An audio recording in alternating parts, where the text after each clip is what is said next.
Карыялардын,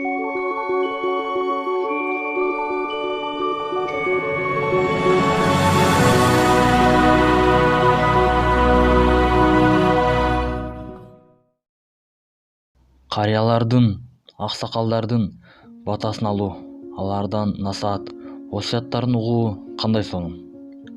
Алардын айткандарын турмушуңда колдоно билсең, жашооңдо кыйынчылыктарга туш болууң азыраак болоору бышык. Мен да бир күнү мечиттен намаз окуп чыксам, бир чоң ата биз менен чогуу намаз окуп чыгып, кепечин кайсалап таппай жатыптыр. Көзүнүн курчу кетип калса керек, жарыктык. Бут кийимин кийгизип, жетелеп, үйүнө чейин жеткизип койдум.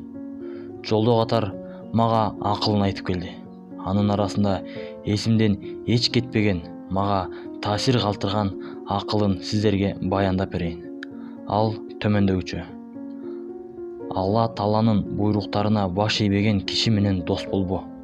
Себеби ал сени бир үзүм нанга, балким андан да арзыбаган нерсеге сатып кетиши мүмкүн. Экинчиси, сараң менен дос болбо. Анткени ал муктаж болгон убагыңда мал мүлкүн коргоо үчүн аянып, сени менен мамилесин үзгөнгө барат. Үчүнчүсү, калпчы менен дос болбо. Анткени аны менен жүрсөң, калпка кандай көнүп кеткениңди өзүң да сезбей каласың.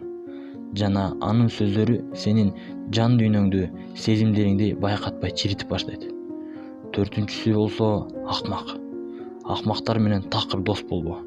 Ал сага пайдасын тийгизем деп жүрүп, зыянга учуратып коюшу толук ыктымал. Бешинчиси, урук тууганынын чаңган, жакындары менен мамилесин үзүп койгон киши менен дос болбо. Себеби Куран Каримдин 3 жеринде андай адамдардын каргышка калаары айтылат.